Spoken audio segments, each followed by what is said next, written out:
morning. We are on Memheim Bays 45b, the bottom of the page at the Mishnah. So the Mishnah is following the pattern of the proceedings of the Egla Arufa ritual, the ritual of the decapitated calf. And as mentioned, I think, was it 2 days ago, that the Mishnah got here because of the fact that part of the ritual is two speeches. And the subject of the last number of pages of the Gemara and the Mishnah has been the manner in which mitzvahs of verbalization are to be conducted, whether to be said in the original language of the Lashon HaKodesh, the holy language, Hebrew, biblical Hebrew, holy tongue, or may this mitzvah of verbalization, prayer, Shema, and so on, could be done in any other language one wants. So what the Mishnah did was, over the last couple of times, is that every time it introduced another mitzvah that has an element of verbalization, the Mishnah went through the process of that mitzvah in some detail. And here too, with the Egla Arufa, in full detail, this would be the place in Talmud in which the laws of Egla Arufa are discussed. Bits and pieces elsewhere, but this is the primary section of Talmud discussing that.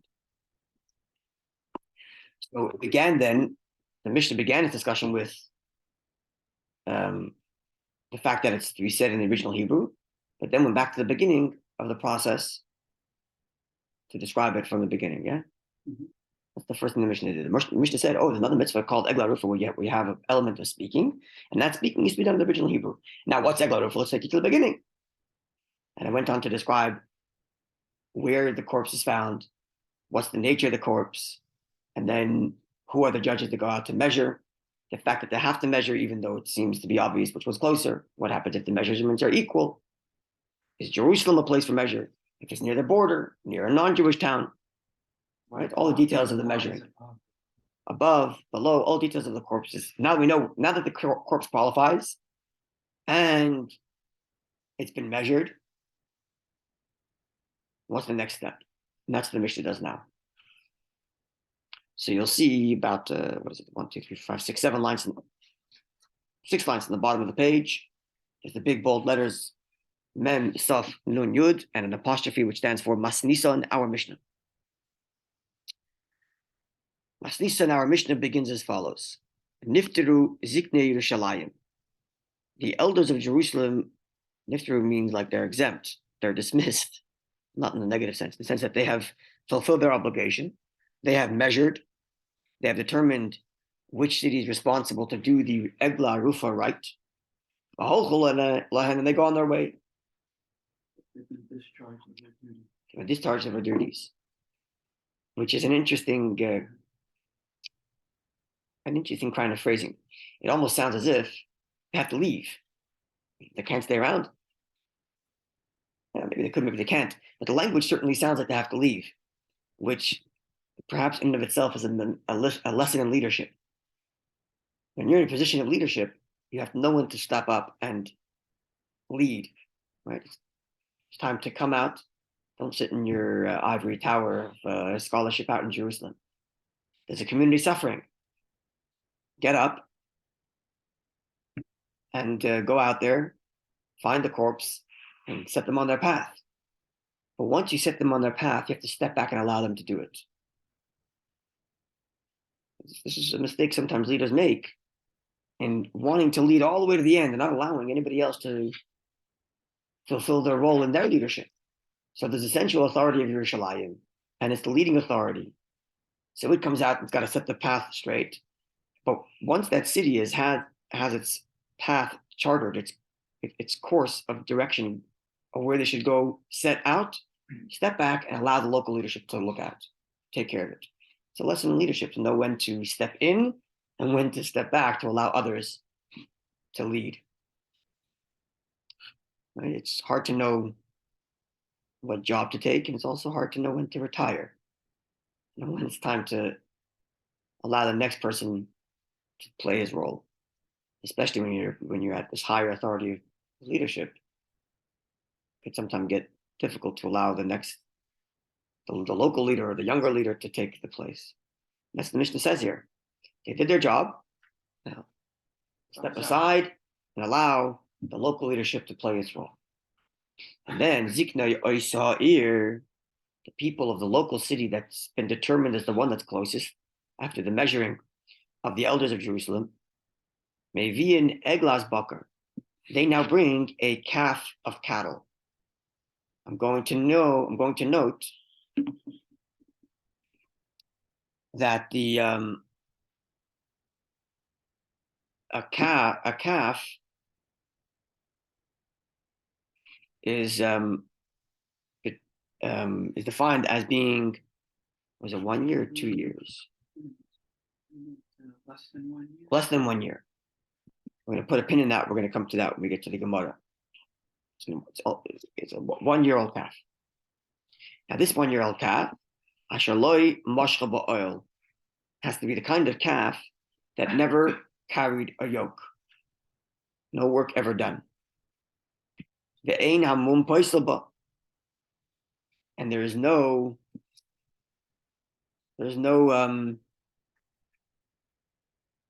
blemish on the calf, which is an interesting combination, which the Gemara is going to discuss. On one hand, it's held to a higher standard. It's the kind of calf that never carried a yoke. On the other hand, it's being held to a lower standard in that a blemish doesn't disqualify it, which is a kind of. But it couldn't have. Sorry. But it couldn't have a. Oh, I'm sorry. I mistranslated.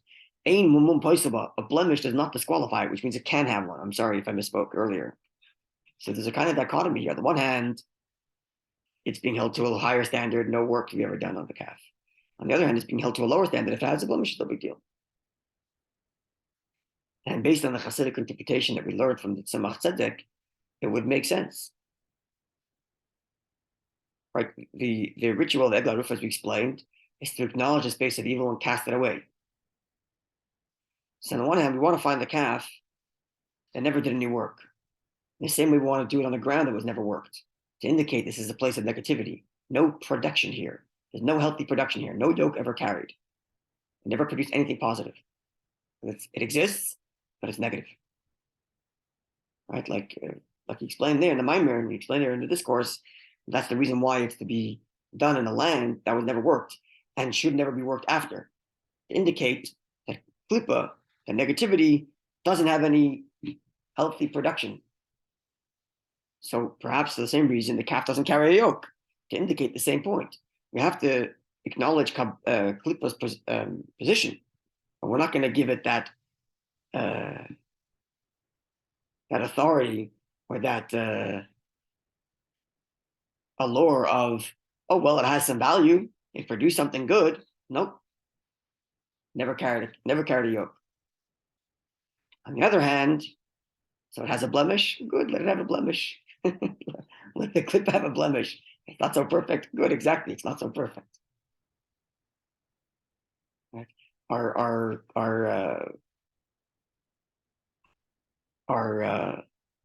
giving klipa its due doesn't have to be that perfect. It's okay. It's got a blemish also.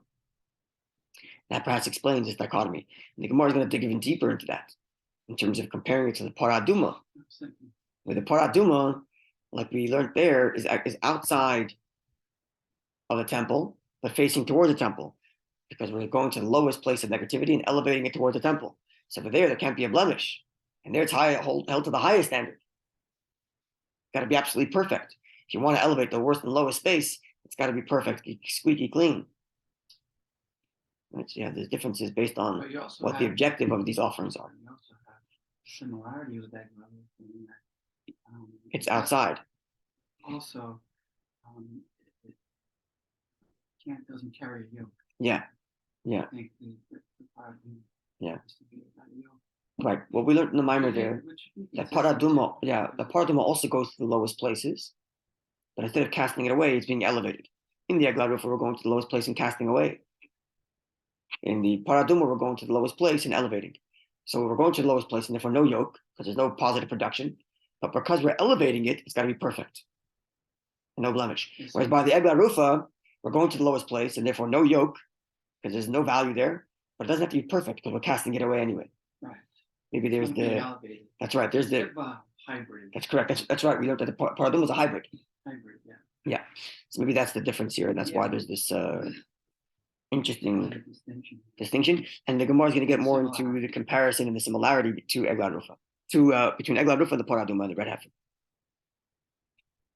Okay, so the elders brought this calf, 1-year-old calf, within its first year, never carried a yoke, and if it has a blemish, we don't care. Then Marida Noisa, and we bring it to Lenachal Eson, to a river that is defined in the pasuk as Eson. What does a river that's Eson mean? So explains the Mishnah. Eson kamashmoi. Take the word Eson as literally as it can. Eson means ancient and strong. Kosher. And it's hard, strong. Meaning to say the river has strong current and quick rapids. It's moving. It's a moving river. It isn't just rapids. Yeah, it's got a strong river. It's not just not a trickle. Strong, hard rapids. And again, perhaps it follows with this thinking that we're for giving klippa its due, and we're casting it away. We want it to be cast away as quickly as can. Not gonna let it linger, just like the goat is thrown off the cliff. Right? The goat on Yom Kippur was compared to the Garufa, also casting away, acknowledging negative and casting it away. It's also thrown off a cliff. And the Gemara says it wouldn't even hit by the time it got down, it was already dead and gone. So likewise here, the river is raging, maybe perhaps to indicate again this idea that get rid of it quickly. Acknowledge it's there, it exists. Goodbye, Charlie. But even if the river is not raging rapids, kosher is still kosher. So when the Mishnah, when the Torah says it's got to be Nachal Eson, a strong river, it's not to say the language of halacha is likuva. It's not to say that this is a condition that if it's not met, it's invalid. What the Mishnah means to say is that this is really the best way to do it. If you do it, you get a mitzvah. The optimal version. So again, which would follow? As long as you're acknowledging klippa and getting rid of it, it's fine. The best thing to do is to do it as quickly as possible. It's a little bit more difficult for you, it takes time. Okay, take your time. But if you can, just acknowledge klippa and cast it away. It's taking you more time. Okay, as long as you accomplish and get it over and done with. If it takes time, okay, so it takes your time. At least you're getting rid of it, perhaps. And then it is decapitated using a cleaver on the back of the head. And this the Maimer actually explained outright, because klippa, negative forces, receive their energy from the backside of holiness, from the side of holiness that's concealed. Just like my face reveals me, my backside doesn't reveal me. You look at my face, you can see my mood. But you look at the back of my head, it's the same me, but you just don't know what's going on with me. So likewise with klippa receives energy from a concealment of Hashem, from the backside. And therefore, as opposed to a normal offering, which is slaughtered from the front, the Eglarufas is decapitated from the back, as explained in that Hasidic discourse. Umakaima, and the spot by the river where the decapitation took place, Asr Milazraya, it's forbidden to sow there, to plant, Milavod, and to work it. And again, Maimer there explained, because we're giving klippa its due and acknowledging its space, there's no value production there. Is that forever? It's consumption, not production. Forever. How they make a sign? They would, that's right. Line? They would, yeah. They would. Generation. Yeah. That's right.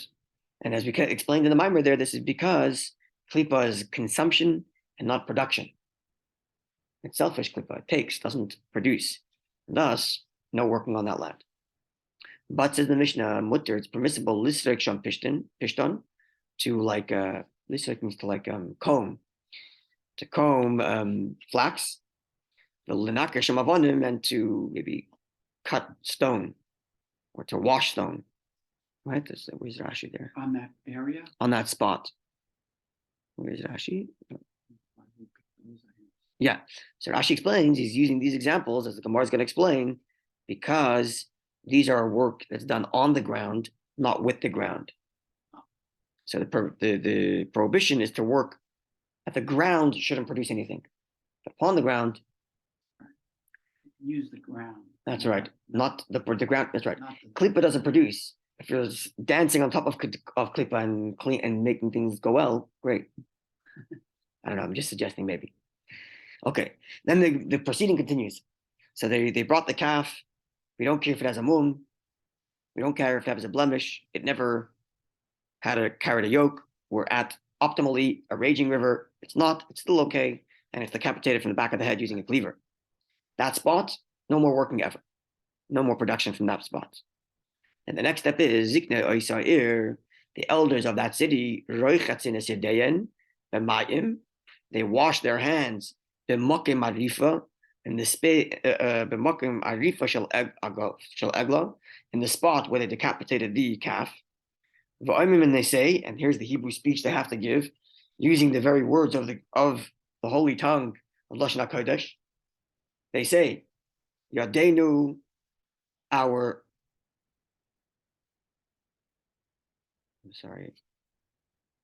Yadenu, oops. 9.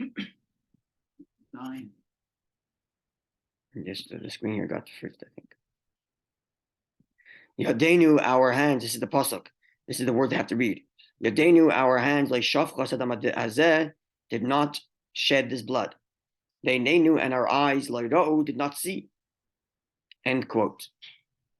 That's what they say. Our hand did not shed this blood, and our eyes did not see. So the Mishnah asks, al daitenu also, did it enter our mind, sheziknei bezdin, that the elders of the bezdin, shoifchen domimheim, they are people who spill blood? Why would they have to make that declaration? We didn't spill this blood. Would we have assumed that they did? Ella, rather, what they mean to say is, see, the Mishnah has to explain it to us because they can't use their own words. They have to use the actual words of the text. So we need an interpretation to know what this means. Ella, rather, this means, Shaloi Baal Yadenu, this person did not come to us, upatrinuhu, and we sent them off, below mazim, without food, without sustenance. That's not the kind of people we are. So it's not as if we saw him, and that's the first statement. Our hand didn't spill his blood. What they mean to say is, we didn't know he existed, because had he passed through with us, and we would have known, we would have given him food. He would have had provisions. But later he knew, and the second statement, which is our eyes didn't see it, we mean we did not see him, vanichu, and let him go below Levi without being accompanied. So the double statement of we didn't shed his blood and we didn't see him is not to say that they actually would assume that otherwise that they actually did shed blood, God forbid. Rather to say we didn't even know he was around. Had we known he was around, we would have provided him with provisions to keep him safe, and we would have sent him off with Levia, with companions, so that he's safe and would never end up in this unresolved mystery murder. Now, I mentioned this before, but it's worth repeating that when we began this whole discussion way back on whether you have to say the mitzvah in Hebrew or in any language you'd like, we suggested that if the requirement is to say whatever it is in the original Lashon HaKodesh, in the original holy language, that's an indication that this is Hashem communicating through the people. And if it's to be done in any language, it's an indication that what's primarily of importance here is your feelings and your communication.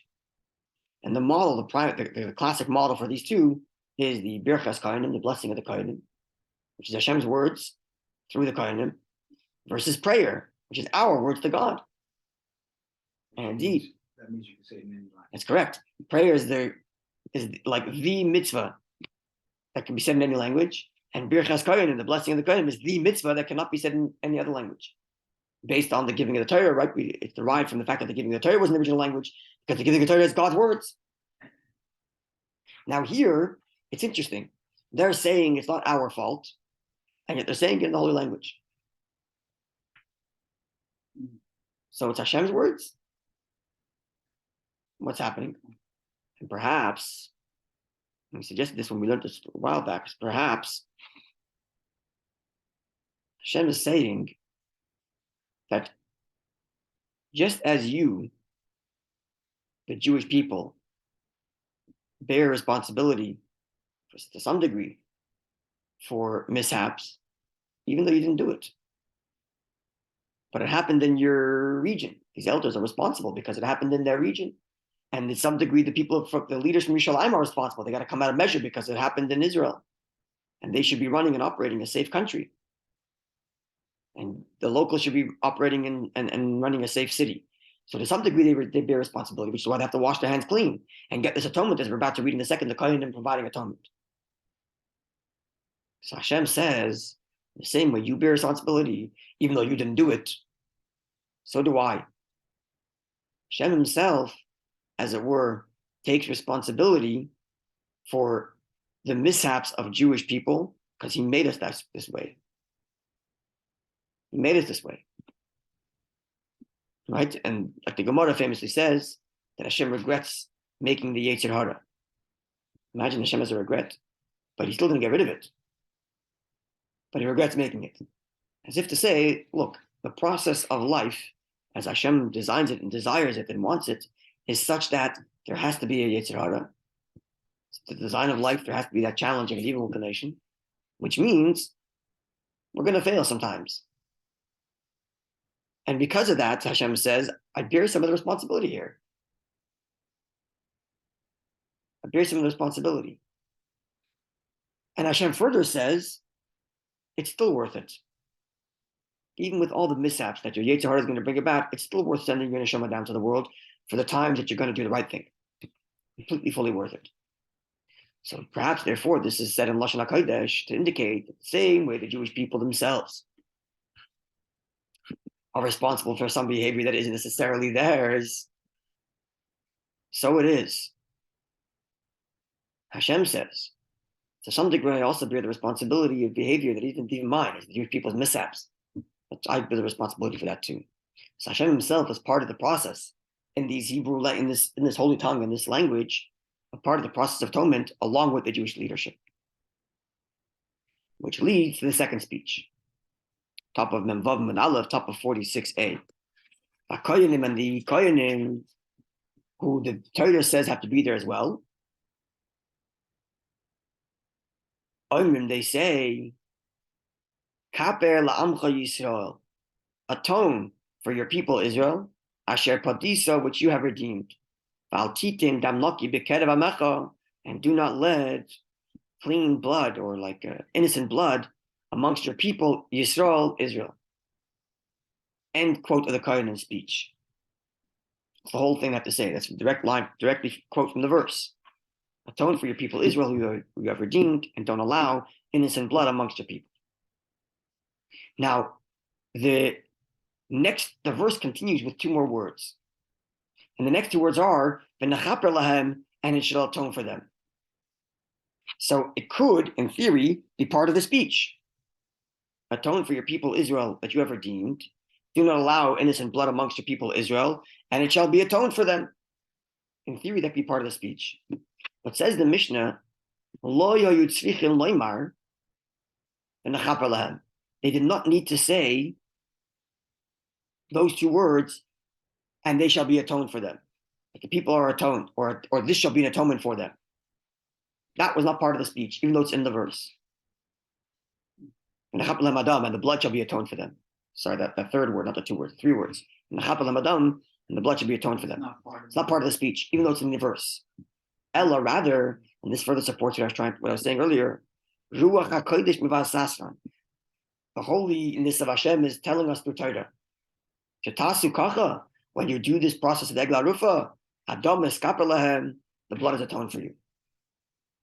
In other words, there's a speech you give, and the verse concludes by saying, when you do all of this, I, Hashem, I'm telling you through my Torah, it's atoned.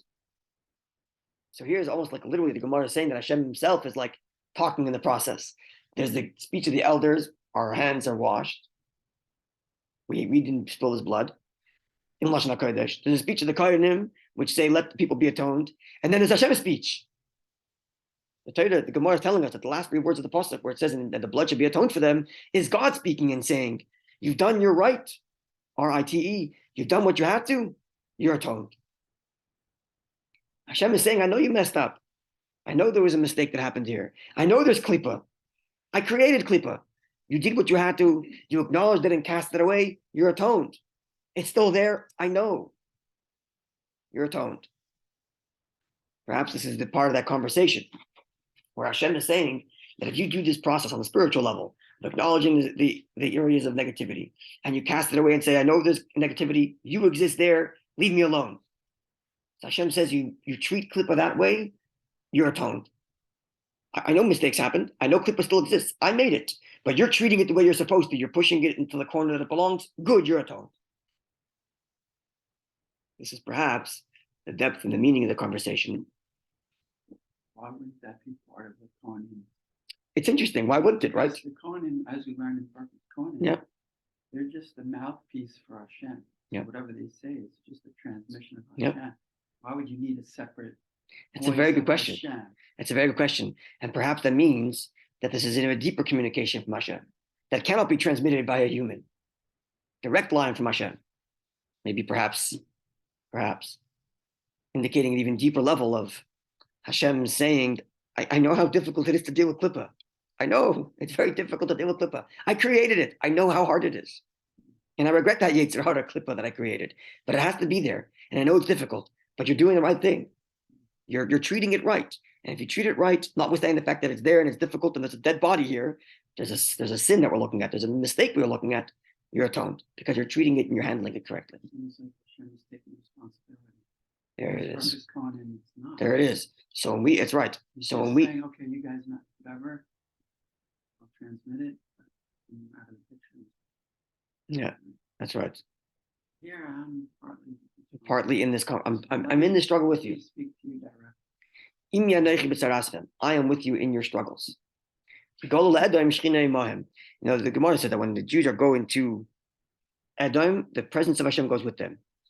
Chassidus explains it's not just the geographic location Edom, but Edom. When a person does the actions of Edom, he behaves like an exiled Jew, not just geographically, but also mentally. In other words, he goes to a place of negativity, misbehaves. The presence of Hashem is with him. Now, there are 2 sides to this coin that Chassidus touches on when we talk about the fact that Hashem goes along with him. He has a godly soul in him. There's a part of Hashem in him. So wherever he goes, the godly soul goes with him, even when he goes to a place of negativity. So one element that Chassidus talks about in this regard is when you are about to misbehave, remember, you're dragging God with you. Do you really want to take God down there? And if you've gone there, remind yourself of what you've done to Hashem and have pity on that godly spark that's gone there. And that pity and compassion you have on the godly spark that's been dragged into that place of negativity, that itself is a impetus for tshuva, a real teshuva, in that I want to restore the godly energy that's been expended in the wrong place to bring it to a positive place. That's one angle of this idea that Hashem comes along with us. Another angle of the fact that Hashem comes with us is that even when we mess up, so we're talking about it a little bit yesterday, Hashem says, you're still my child, I still love you, I'm still with you. You messed up, I know. I made you with the capacity for messing up, and I'm with you in there. And that's an encouragement to help us crawl out. Knowing that we're not left alone because we messed up. So the city knows here, just because there's a corpse lying there, Hashem abandoned us. No, he didn't. Go through the process, acknowledge Klippa and cast it away. And Hashem says, I'm with you here with you. It's all good. You're atoned for. So I'm with you all the way, even when you're messing up. And it's not just that Hashem is with us all the way, even when we're messing up, but we are with Hashem even when we mess up. Even when we screw up, there's a part of us that says, I don't want to be doing this. So there's a part of me that stays faithful to Hashem even when I mess up. because I know Hashem is with me when I'm messing up. And that in and of itself gives me the strength to go through the process of casting it away and freeing myself of this. The process of which Hashem joins. So it's a very powerful expectation as well as encouragement. Okay, have a wonderful day, Yidden, and tomorrow, God willing, we're going to get to the Gemara as it analyzes these various different halachas that we learned here. We went quite far. We went from the beginning of the process of the actual decapitation all the way to the Kohanim speech. Quite a big part of the process, and all that will be discussed in the following Gemara. Wow. A wonderful day, Yidden. Yeah.